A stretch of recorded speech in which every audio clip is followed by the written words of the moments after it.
Vous voulez tout connaître sur le cannabis? Restez avec nous, c'est le sujet d'Israël demain sur Studio Qualita aujourd'hui.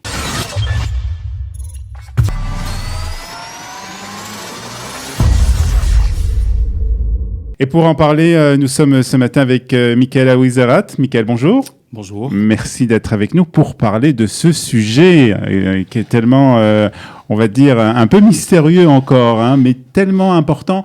On parle pratiquement d'une révolution au point de vue médical, en tout cas. Tout à fait. Aujourd'hui, c'est une véritable révolution médicale. On a vu donc que même les entreprises du secteur médical comme Pfizer ou d'autres grands groupes se mettent aujourd'hui à utiliser le cannabis médical pour, on va dire, pallier les anxiolytiques qui est utilisé jusqu'à présent. Ouais. Donc c'est vraiment, on va dire, une nouvelle technologie dans le domaine médical. C'est un nouveau produit qui est en recherche constante. Ouais. Bien que ça existe depuis longtemps, puisqu'on connaît les effets du cannabis. Tu me le disais hors antenne, depuis près de 3000 ans déjà. Exactement, depuis 3000 ans déjà en Asie on l'utilisait. Il a été utilisé en Europe et aussi aux États-Unis jusqu'en 1900, jusqu'à temps que la prohibition l'interdise complètement. Bien sûr, dans certains pays, on a continué à l'utiliser en Afrique pour soigner les gens, pour traiter les dépressions, certaines maladies. Et aujourd'hui, avec les recherches qui ont été faites avec les universités et les grands professeurs, comme notamment l'un des plus connus qui est le Dr Raphaël Meshulam en Israël à Yerushalayim, depuis les années 60, il a prouvé que les molécules du cannabis étaient aptes à être utilisées dans les soins, aussi bien pour des patients qui étaient atteints de maladies qui étaient très importantes, comme la sclérose, Parkinson, le VIH ou les chimios, etc. Et aussi bien comme des maladies qui étaient, on va dire, plus légères, comme les dépressions ou bien des choses qui étaient, on va dire, moindres.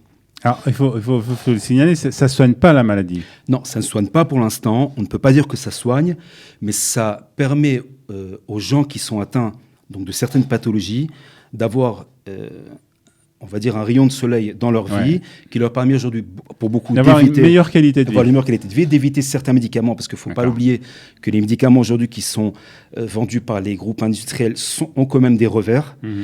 Ils posent certains problèmes, alors que le cannabis, lui, est 100% naturel dans le cas où il est pris, et bien sûr qu'il est produit lui-même de façon biologique et médicale et surveillée. Alors, on va parler de votre activité qui se déroule autour d'une société que vous avez créée, qui s'appelle Eliakim Pharma. Alors, de quoi il s'agit? Quel est le but de cette société? Pourquoi vous avez créé cette société? Donc, Eliakim Pharma a vu le jour en 2017. Donc, à la base, moi, je suis issu du monde du diamant, donc rien à voir, ce n'était pas du tout mon domaine. Et un jour, j'ai eu un client qui est venu et qui prenait du cannabis médical. J'étais intrigué, je lui ai posé plein de questions. Et même en rigolant, il m'a dit, voilà, tu vois cette petite fiole d'huile, elle vaut peut-être plus cher qu'un de tes diamants. Ouais. Alors ça a commencé à m'intriguer. J'ai vu aussi que d'autres personnes dans ma famille qui habitaient aux États-Unis se soignaient avec le cannabis médical. Pourquoi? Parce qu'aux États-Unis, c'était déjà légalisé et autorisé. J'approchais des 40 ans, donc j'avais envie d'un renouveau et quelque chose... changement. Voilà, un changement. Les diamants commençaient à on va dire, je n'avais plus la même dynamique que lorsque je travaillais en Afrique dans le brut. Là, j'étais dans un bureau à faire des affaires. Mais je voulais quelque chose de nouveau et un projet à très grande échelle. Alors, tu es resté quand même en Afrique, puisque, en fait, cette société Eliakim Pharma, c'est en fait de la culture de cannabis? Exactement. Donc, nous, on est installé au sud, donc en Afrique du Sud, au Lesotho, qui est enclavé donc en Afrique du Sud. Là-bas, nous avons des serres de culture médicale d'une surface de 10 hectares, donc à ciel ouvert, qui nous permet de faire pousser sous le contrôle du GAP-GMP, du cannabis médical. C'est quoi le GAP-GMP? Alors, le GAP-GMP est une norme médicale européenne qui équivaut à la FDA aux États-Unis, qui contrôle donc le processus de fabrication de tous les produits. Alors, quelques mots sur le processus, justement. Comment on cultive? Je suppose que c'est très compliqué, très complexe, mais en quelques mots, quelles sont les conditions pour cultiver du cannabis? Alors, les conditions pour cultiver du cannabis médical sont d'abord les structures, une bonne terre, des graines de qualité et surtout un personnel extrêmement compétent. Techniquement, tout le monde peut faire pousser du cannabis chez soi, mais avoir du cannabis médical, c'est tout à fait différent. Pourquoi? Parce que il faut beaucoup de lumière. Il faut beaucoup de lumière. Il y a des périodes, il y a 4 périodes au niveau de la pousse. Il y a la période au niveau de la germination, ensuite de la phase végétative, la floraison et la période de culture. Donc ça se déroule entre 3 mois et 6 mois. Donc les serres nous permettent d'accélérer le processus et d'avoir des cultures tous les 3 mois. de qualité en ayant des installations bien précises. Alors, votre société se trouve donc au Lesotho, en Afrique, et donc aujourd'hui, qu'est-ce que vous faites? C'est-à-dire que vous cultivez du cannabis et ensuite vous le distribuez? Voilà, donc on le cultive, donc nous maîtrisons depuis la graine jusqu'au produit fini. Ensuite, nous le transformons en fonction de la demande des clients ou en huile, donc avec différents procédés d'extraction, ou bien vendus en fleurs. Donc, en fleurs, voilà. Donc nous proposons 2 types de produits. Le produit récréationnel, bio, et le produit médical bio.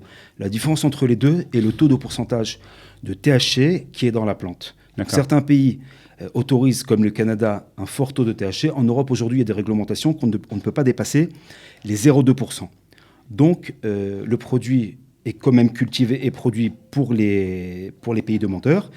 Et le cannabis médical va, lui, en Europe, là où il y a des restrictions. Alors, ce taux de THC, justement, ce taux donc, qui fait la différence entre les différents cannabis, parce qu'en fait, on parle du cannabis, mais il y a plusieurs cannabis, en fait, plusieurs sortes de cannabis. Même si la plante est la même, voilà. Son utilisation est différente en fonction des pathologies des personnes. Tout à fait. Donc, vous avez 2 grandes familles qui sont les sativa et les indica. Ensuite, en fonction de chaque famille, vous avez différentes espèces. Aujourd'hui, il y a 2 grands groupes de cannabis. Il y a le cannabis dit type landrace, c'est-à-dire un cannabis originel qui n'a pas été touché par l'homme, qui a poussé naturellement, pas de modification génétique. Et il y a le type hybride. Nous, notre production s'est orientée vers le cannabis originel. Pourquoi ? Parce qu'il n'a pas été touché, il n'a pas été modifié. Donc, ce qui nous permet d'avoir les propriétés les plus pures du cannabis. Donc, en fonction de cela, nous allons utiliser les différentes espèces qui sont à notre disposition par rapport au terrain, là on va les cultiver. En fonction de cela, chacune va donner ses terpènes, c'est-à-dire ses huiles, ses aromates et ses couleurs. Et en fonction de cela, nous allons nous faire une sélection par rapport à chaque pathologie. Car dans la plante, aujourd'hui, il y a... Donc il y a tout un système, tout un changement qui est fait. Un changement, tout à fait. Vous avez aujourd'hui 500 on va dire, molécules dans le cannabis. 100 ont été mis à jour. Seulement une quinzaine sont à l'étude, sans compter les sous-couches. C'est-à-dire, on connaît aujourd'hui à peu près que 15 des 500 molécules qui agissent. Exactement, 15 sous-particules. Sous-particules. Sous-particules, vous avez les 10 principes. Sur les 500, vous en avez 10 principales qu'on connaît aujourd'hui. Le CBD, le THC, le THCV, le CBN, le CBA, etc. D'accord. Et dans chacune, vous avez des sous-particules, un peu comme des enfants. Et aujourd'hui, on travaille sur ces particules. D'accord. On ne connaît que très peu de choses. On sait que la recherche avance très très vite. Elle donne de très bons résultats. C'est-à-dire qu'après, on peut faire en plus, je suppose, entre ces particules, des combinaisons. Tout à fait. On fait des combinaisons, on teste. Chacune apporte quelque chose. Nous créons après nos propres hybrides, donc des mélanges de plants qui donnent de nouvelles espèces qui vont être testées par la suite. Alors ça, c'est en Afrique. Vous vendez ça. Alors en Israël, le cannabis médical existe déjà. Il existe depuis... Il est permis. Il est permis depuis près de 30 ans, avec une recherche qui a démarré dans les années 60. Mais très contrôlée, bien sûr. Voilà, très contrôlée par le Misrad Abrio, donc le ministère de la Santé, et sous l'égide du Yakar. C'est le Yechidat Kademis Harefoui, une unité spéciale qui a été créée, qui est à Yerushalayim, qui contrôle les ordonnances et les patients, et aussi les productions. D'accord.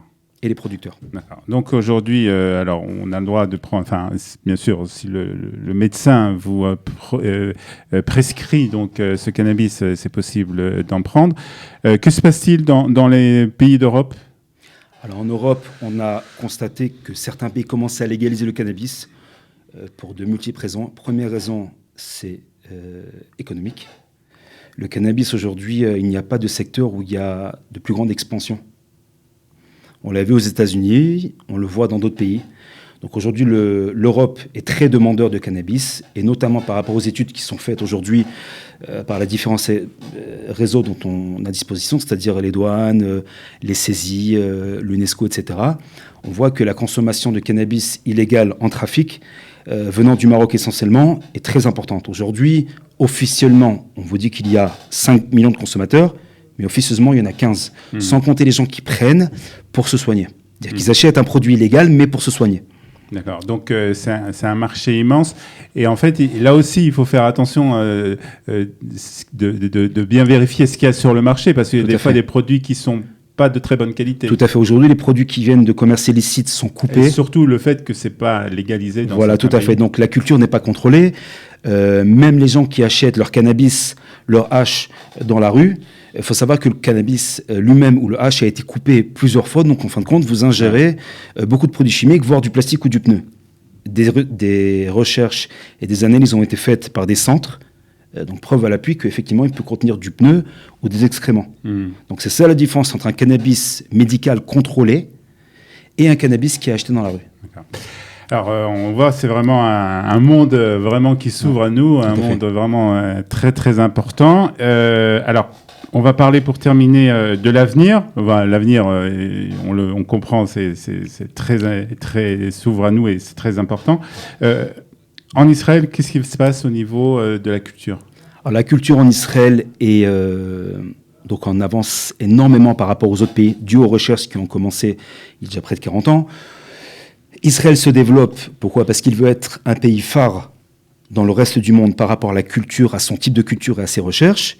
Et nous, aujourd'hui, Baruch Hashem, on a commencé un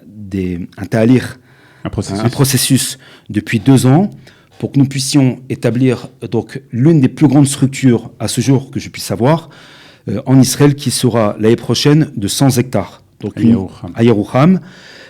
Donc une culture qui sera en serre et dédiée uniquement au cannabis médical.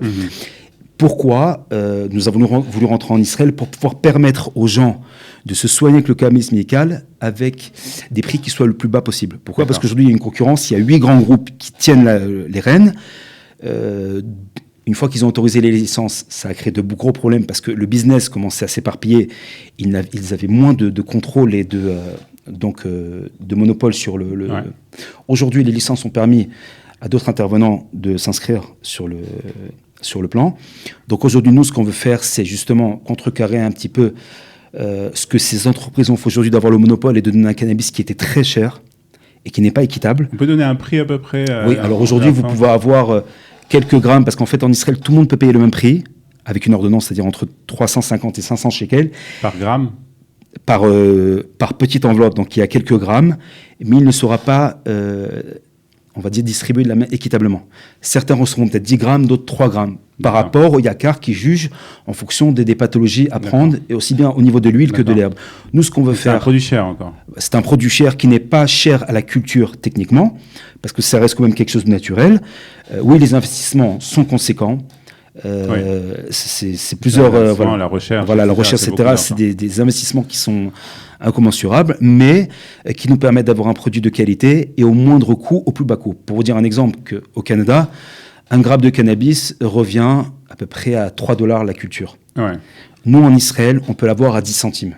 Donc, nous, ce qu'on veut, c'est éviter justement qu'il y ait des monopoles qui soient vendus à 150 ou $200 le gramme, alors qu'on pourrait le vendre simplement quelques shekalim pour pouvoir soigner les gens. Ça aussi, là aussi, c'est une révolution. C'est une révolution, exactement. D'accord. Donc, on a eu beaucoup d'embûches.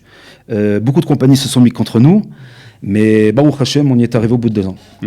Très bien. Donc, on va suivre aussi cette affaire donc, de cannabis à Yerouham. D'abord parce que Yerouham, on connaît bien Kalita, Studio Kalita. Et en plus, c'est vraiment quelque chose de très intéressant. C'est aussi, là aussi quelque chose d'un peu révolutionnaire. Tout à fait. Il y a l'année dernière, donc Yerouham, qui est une ville de 10 000 habitants, s'est retrouvé avec près de 5 000 personnes au chômage. Des grandes entreprises comme Venezia ou... je ne me rappelle plus le nom d'une grande compagnie israélienne de céramique qui a fermé. Donc les gens travaillaient à Beersheva. L'État a proposé un contrat, un partenariat avec Yerouham, avec le maire, avec Tal, qui permettrait justement d'installer et de renouveler et relancer économiquement la région. Alors au début, il était un peu contre.